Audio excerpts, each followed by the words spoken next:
from the place where we have left. We were discussing about chapter number 3, business environment.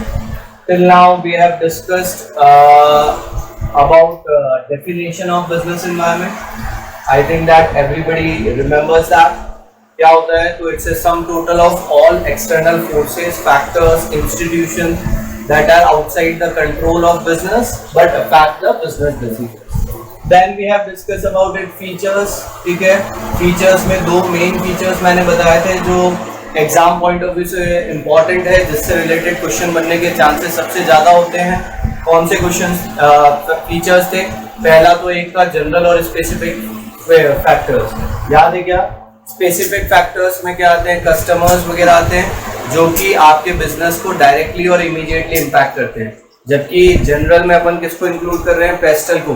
Political, economic, social, technological और legal, जो सबको impact कर रहे हैं, इसीलिए आपके बिजनेस को भी इम्पैक्ट करेंगे. और एक और जो इम्पोर्टेंट फीचर है वो हमारे लिए आता है कि भैया बिजनेस एनवायरनमेंट जो है वो कॉम्प्लेक्स है. Why complex?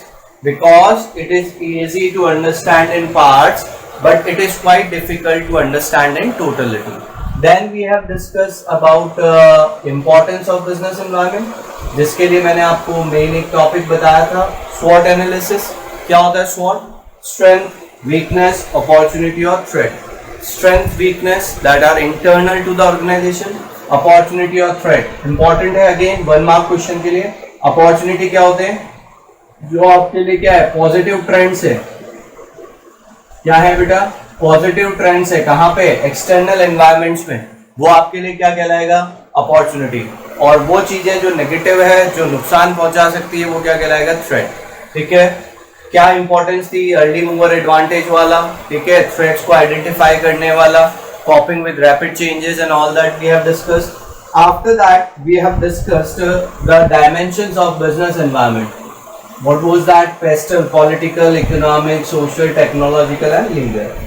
In today's video we will discuss about the remaining part of this chapter. Remaining part जो इस चैप्टर का है वो रिलेटेड है आपके लिए new industrial policy 1991 and its impact. New industrial policy government की जो थी वो कब आई? 1991 में. उस समय जो हमारे एक्स पीएम है मनमोहन सिंह जी, वो जो थे वो फाइनेंस मिनिस्टर थे. उस समय रुपीस का डिवैल्यूएशन किया गया. बेसिकली इंडियन इकोनॉमी जो है 1991 से पहले तक बहुत सारे सेक्टर्स जो हैं वो रिजर्व थे. किसके लिए बेटा? सिर्फ पब्लिक सेक्टर के लिए. या हम लोग अगर कहें तो इंडियन इकोनॉमी जो थी वो इतनी ओपन नहीं थी. ओपन मतलब कि भैया फॉरेन इन्वेस्टर्स इतने इंडिया में नहीं थे, फॉरेन इंडस्ट्रीज भी इंडिया में इतनी नहीं थी. और मेनली जो इंडियन इकोनॉमी है वो बेस्ड थी किस पे? एग्रीकल्चर पे. अब एग्रीकल्चर पे बेस्ड होने के कारण बहुत सारे नुकसान थे. डेवलपमेंट हो नहीं पा रहा था, ज्यादा लोगों को रोजगार नहीं मिल रहा था. तो अल्टीमेटली गवर्नमेंट को बहुत सारे स्टेप्स लेने पड़े, जिसके कारण क्या थे? कई कारण थे. अपन कह रहे हैं कि भैया इकोनॉमी जो है वो मोस्टली क्या थी? एग्रीकल्चर थी. ठीक है. विलेजेस में पॉपुलेशन सारी रहती थी. ठीक है. और एग्रीकल्चर का जो जीडीपी में कंट्रीब्यूशन है वो देखा जाए नंबर ऑफ पर्सन्स इन्वॉल्व के हिसाब से तो उतना नहीं था. तो अल्टीमेटली गवर्नमेंट को क्या लानी पड़ी बेटा? न्यू इंडस्ट्रियल पॉलिसी 1991 में. देखो न्यू इंडस्ट्रियल पॉलिसी के क्या फीचर्स दे रखे हैं. पहला, the government reduce the number of industries under compulsory licensing to 6. What this means बेटा? कि भैया 6 इंडस्ट्रीज को छोड़कर, अब तो ये 5 ही रह गई है. ठीक है. बट हमारी बुक में अभी भी कितना गिवन है? 6. 6 इंडस्ट्रीज को छोड़कर बाकी सारी इंडस्ट्रीज के लिए जो लाइसेंसिंग रिक्वायरमेंट थी उनको गवर्नमेंट ने खत्म कर दिया. कि भैया पहले क्या था कि आप लोग कोई भी इंडस्ट्री डाल रहे हो तो आपको सरकार से लाइसेंस लेना पड़ता था. अब 6, और 6 में भी अब कितने रह गई है? सिर्फ 5 इंडस्ट्रीज रह गई है जिनके लिए आपको लाइसेंस लेना जरूरी है. सेकेंड पॉइंट देखो क्या है बेटा? Many of industries reserve for public sector were D reserve. क्या मतलब है? कि भैया कुछ इंडस्ट्री, जैसे अपन बात करें इंश्योरेंस सेक्टर, इंश्योरेंस सेक्टर जो है वो कंप्लीटली रिजर्व था. किसके लिए? पब्लिक सेक्टर के लिए, रिजर्व था पब्लिक के लिए। कैसे कि सिर्फ हम लोग बात करें लाइफ इंश्योरेंस में LIC थी और जनरल के केस में 4 कंपनी थी, बट 1991 के बाद इंश्योरेंस सेक्टर को ओपन किया गया ताकि फॉरेन इन्वेस्टर भी यहां पर आकर इन्वेस्ट कर सके। किसके थ्रू? इंश्योरेंस सेक्टर के थ्रू। तो इंडस्ट्रियल पॉलिसी का पहला पॉइंट क्या हो गया कि जो लाइसेंसेस रिक्वायर्ड थे उसको गवर्नमेंट ने कम किया। दूसरा क्या किया, जो सेक्टर्स स्पेसिफिकली रिजर्व थे उनको क्या किया गया? ओपन किया गया। किसके लिए? प्राइवेट प्लेयर्स के लिए as well as foreign investors के लिए। तीसरा पॉइंट है disinvestment was carried out many public sector. ये डिसइन्वेस्टमेंट क्या होता है? जब हम लोग पैसा लगाते हैं तो वो हमारे लिए क्या हो गया? इन्वेस्टमेंट। और जब गवर्नमेंट अपने स्टैक को सेल कर रही है, ठीक है, तो वो आपके लिए क्या हो गया बेटा? डिसइन्वेस्टमेंट। कि जो बहुत सारी पब्लिक लिमिटेड कंपनीज हैं, पब्लिक कंपनीज हैं, सरकार उनमें अपने हिस्से को क्या कर रही है? कम कर रही है। Fourth one is policy towards foreign capital was liberalised. अब ये फॉरेन कैपिटल, इससे समझना बेटा, एक मार्क में क्वेश्चन आ सकता है कि फॉरेन कैपिटल जो मिलता है उसके 2 रूट है। एक होता है बेटा ऑटोमेटिक रूट और एक होता है अप्रूवल रूट। अप्रूवल रूट को गवर्नमेंट रूट भी बोलते हैं। 2 तरह के रूट है, एक हमारे लिए है ऑटोमेटिक रूट और एक है हमारे लिए अप्रूवल रूट जिसको गवर्नमेंट रूट भी बोलते हैं। क्या चीज है कि गवर्नमेंट ने जो इंडस्ट्रीज है उन इंडस्ट्रीज को 2 सेगमेंट में बांट दिया। कुछ इंडस्ट्रीज ऑटोमेटिक के अंदर आती है और कुछ अप्रूवल। ऑटोमेटिक के अंदर आने वाली इंडस्ट्रीज फॉरेन कंट्रीज से इन्वेस्टमेंट जो है वो एक्सेप्ट कर सकती है डायरेक्टली, उनको बार बार सरकार से परमिशन लेने की जरूरत नहीं है। और ये सबको पता है फॉरेन इन्वेस्टमेंट जो मिलता है वो 2 तरीके का होता है, एक होता है FDI और एक होता है FII, foreign direct investment, foreign institutional investor. और सबसे ज्यादा इंपॉर्टेंट क्या होता है बेटा? FDI। तो ऑटोमेटिक रूट वो है जिसके अंदर आपको बार बार सरकार से परमिशन लेने की जरूरत नहीं है, आप डायरेक्टली फॉरेन इन्वेस्टमेंट एक्सेप्ट कर सकते हो। जबकि अप्रूवल रूट के लिए, अप्रूवल रूट में आने वाली इंडस्ट्रीज के लिए गवर्नमेंट ने एक अथॉरिटी बनाई जिसका नाम क्या दिया गया? FIPB, foreign investment promotion board. Foreign investment promotion board 1 mark में क्वेश्चन आ सकता है, फुल फॉर्म।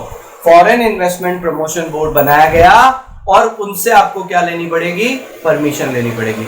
देखो क्या दे रखा है, ई point, automatic permission was now granted for technology agreement with foreign companies and foreign investment promotion board was set up to promote and channelise foreign investment in India. Is it clear बेटा? तो क्या है new industrial policy के features? तो basically आपको ध्यान रखने हैं यहाँ पे 6 फीचर्स। पहला, government reduce the number of industries under compulsory licensing. तो 6, अब कितनी रह गई है? 5। जो रिजर्व सेक्टर थे उनको ओपन किया गया, किसके लिए? प्राइवेट के लिए, ठीक है, फॉरेन इन्वेस्टमेंट के लिए। डिसइन्वेस्टमेंट कैरिड आउट हुआ, फॉरेन कैपिटल को लिबरलाइज किया गया, ऑटोमेटिक परमिशन प्रोवाइड की गई, FIP प्रमोट किया गया, ठीक है। न्यू इंडस्ट्रियल पॉलिसी जो बनी उसका एसेंस अगर किसी चीज को कहा जाता है, essence of new industrial policy अगर अपन बात करें तो वो ये 3 वर्ड है। What this 3 word represent here? First one is liberalisation, second one is privatisation and third one is globalisation. ये 3 वर्ड में इस पूरी पॉलिसी को समझ सकते हैं। कौन सी पॉलिसी को? न्यू इंडस्ट्रियल पॉलिसी को। क्या है वो फीचर्स? तो हम लोग बात करें तो ये 3 चीजें हैं, लिबरलाइजेशन, प्राइवेटाइजेशन, ग्लोबलाइजेशन। लिबरलाइजेशन, ये वर्ड जो है लिबरलाइजेशन वो लिबरल वर्ड से बना है। लिबरल मतलब होता है नॉट स्ट्रिक्ट, आसान। तो लिबरलाइजेशन का मतलब है कि बिजनेस को करना आसान बनाना, टू लिबरलाइज द बिजनेस। अब इसको कैसे समझ सकते हो? आपने कहा, अभी बात किया था कि जो लाइसेंसिंग रिक्वायरमेंट थी गवर्नमेंट ने उसको क्या कर दिया? फिनिश कर दिया।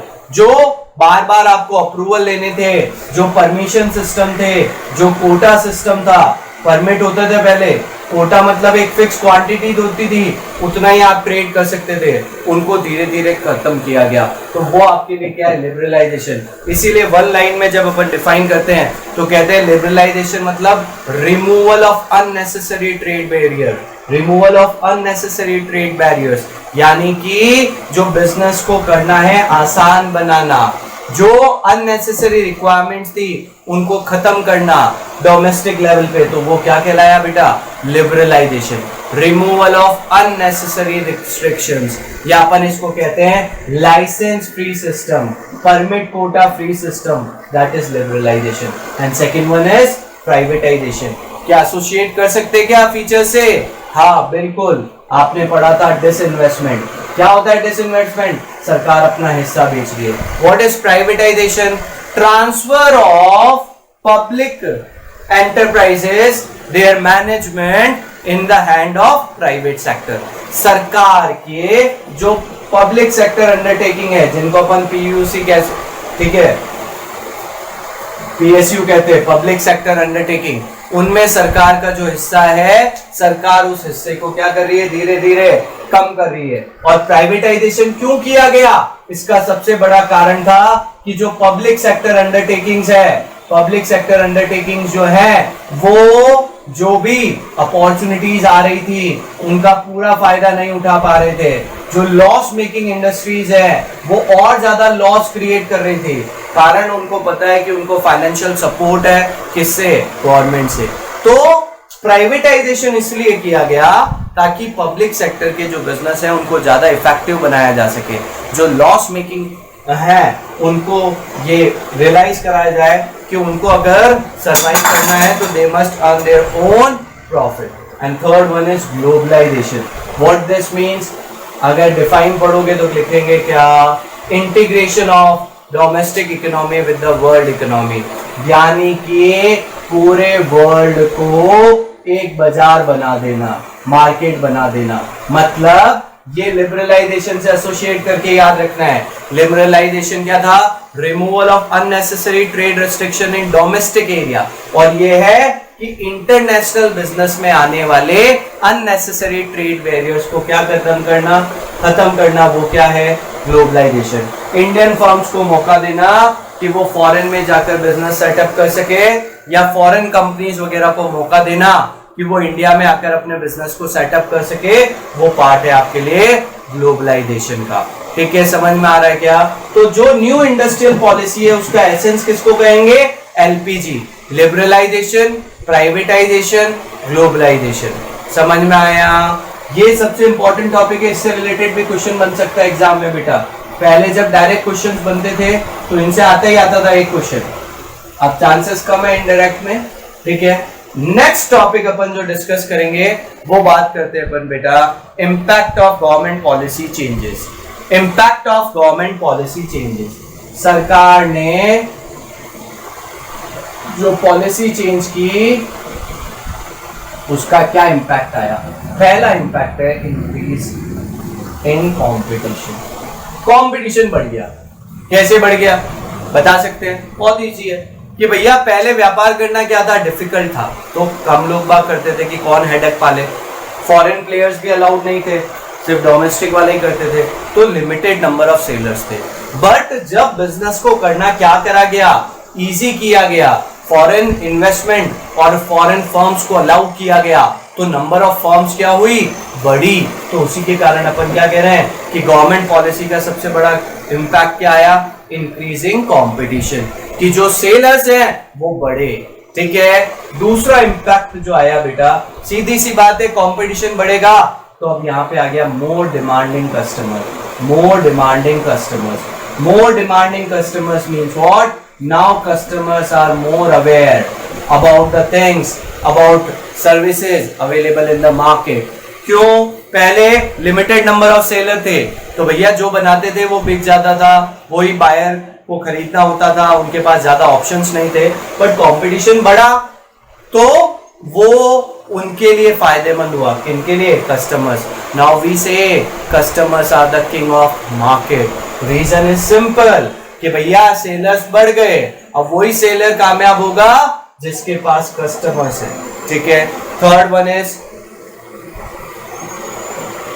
Rapidly changing technological environment. क्या मतलब है इसका? भैया बाजार में कंपटीशन बढ़ा, कस्टमर्स डिमांडिंग हुए, उनको नई नई चीजें चाहिए। अब फर्म्स को ये समझने आने लगा है कि अगर उनको इस कंपटीशन में सरवाइव करना है तो उनको लेटेस्ट टेक्नोलॉजी को फॉलो करना पड़ेगा, ताकि उनका जो कॉस्ट ऑफ प्रोडक्शन है वो कम आ सके, ताकि वो जो डिलीवरी कर रहे हैं गुड्स को वो इफेक्टिवली कस्टमर तक पहुंचा सके। तो वो क्या हुआ कि टेक्नोलॉजिकल चेंजेस पहले भी थे, पहले भी टेक्नोलॉजी चेंज होती थी, बट अब वो जो टेक्नोलॉजी के चेंजेस होने की स्पीड है वो क्या हो गई बेटा, बढ़ गई। ठीक है, तो थर्ड क्या हो गया बेटा, रैपिडली चेंजिंग टेक्नोलॉजिकल इन्वायरमेंट। ठीक है, फोर्थ वन देखो क्या है, नेसेसिटी फॉर द चेंज। ठीक है, नेसेसिटी फॉर द चेंज क्या मतलब है इसका समझना होता है। देखो स्लाइड में क्या गिवन है, necessity for change after 1991 the market forces has become troublesome as result of which enterprises have to continuously modify their operations. क्या मतलब है बेटा कि मार्केट फोर्सेस तो पहले भी थे बट वो इतने ज्यादा इफेक्टिव नहीं थे। Effective in the sense what, कि उनका इतना ज्यादा इंपैक्ट नहीं पड़ता था। बट 1991 के बाद क्योंकि ऑप्शंस बड़े हैं तो अब इसी कारण क्या हुआ बेटा हमारे लिए कि भैया फर्म्स को क्या करना पड़ा है, और जो फर्म अपने आप को चेंज नहीं करेगी वो सरवाइव नहीं कर सकती। इसी तरह से फिफ्थ दे रखा है, need for developing human resources.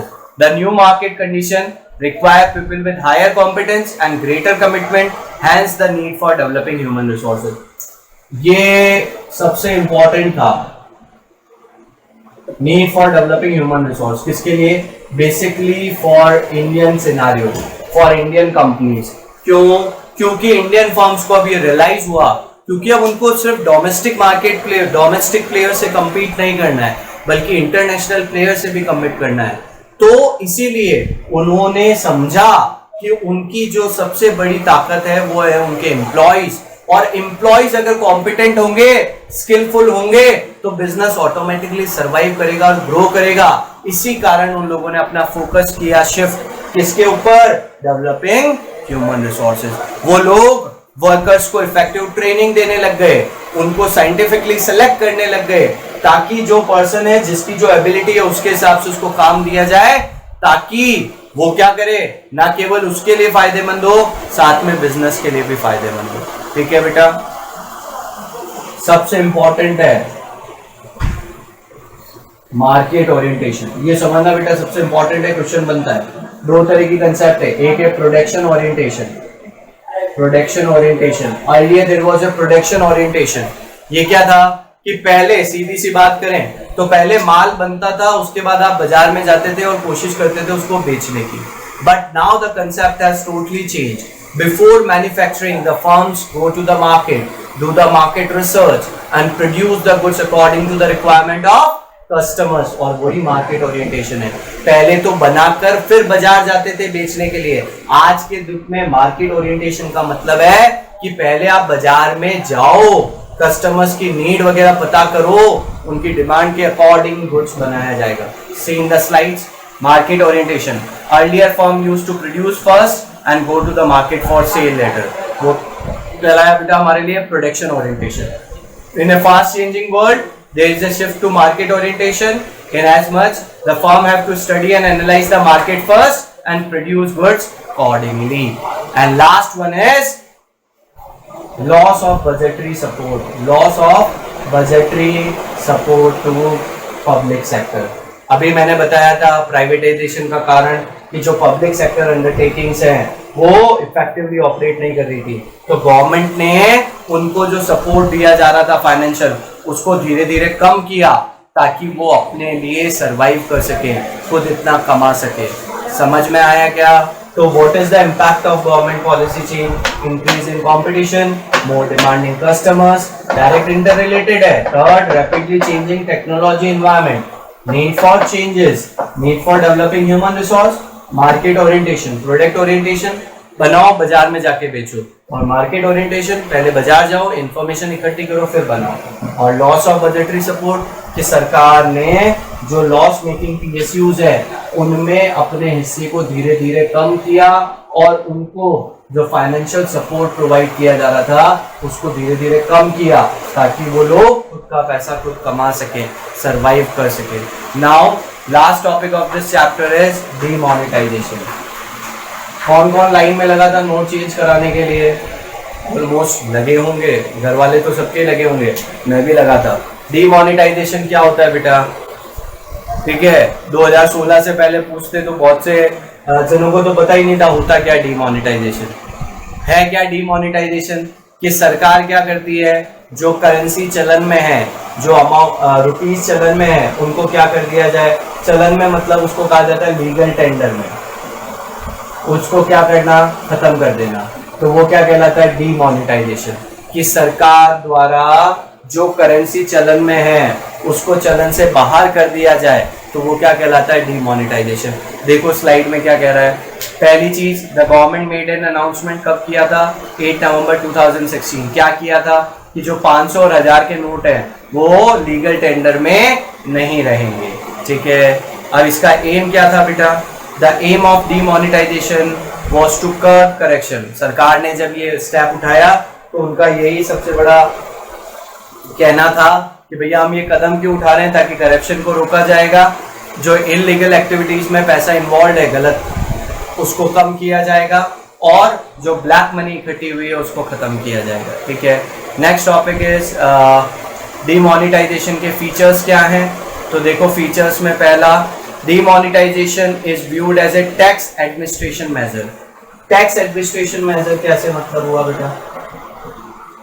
सीधी सी बात है, गवर्नमेंट ने क्या कहा कि भैया अगर किसी के पास 500 और 1000 के नोट है तो जाकर बैंक में क्या कर दो, डिपॉजिट कर दो। डिपॉजिट करने से क्या हुआ, जो अनअकाउंटेड पैसा था, अनअकाउंटेड मतलब जिसके बारे में पता नहीं था सरकार को, जैसे ही वो अकाउंट्स में आया, बैंक में आया, वो क्या हो गया, अकाउंट्स में आ गया, यानी उसकी गिनती हो गई, यानी सरकार को पता लग गया कि भैया कितना पैसा है, तो उसके हिसाब से उस पर क्या लगाया गया, फिर टैक्स लगाया गया। तो पहला फीचर क्या है, demonetisation is viewed as a tax administration measure. Second, led to tax administration channelising saving into formal financial system. Third, to create cashless economy या कैश लाइट इकोनॉमी। कि हमारे यहाँ अभी भी क्या होता है कि भैया जेब में पैसा लेके जाते हैं नगद और उससे ट्रांजैक्शन करते हैं, बट अब गवर्नमेंट चाहती है कि आप कैश ट्रांजैक्शन क्या करो, कम से कम करो, ज़्यादा से ज़्यादा आप लोग डिजिटल करेंसी करो। तो उसके लिए भी डीमोनेटाइजेशन क्या था, जरूरी था। इज इट क्लियर बेटा? तो this is our chapter number 3, business environment. ठीक है, I have tried to explain this chapter. If you have any sorts of doubt, please send me your doubts on my WhatsApp number. Everybody, my WhatsApp number is 9829248419. Just WhatsApp me. कोई doubt है तो उसको जरूर clear करेंगे। And please do like the video अगर आपको समझ में आया है तो, and share it with others also ताकि उनको भी इसका बेनिफिट मिल सके। And subscribe my channel. Thank you.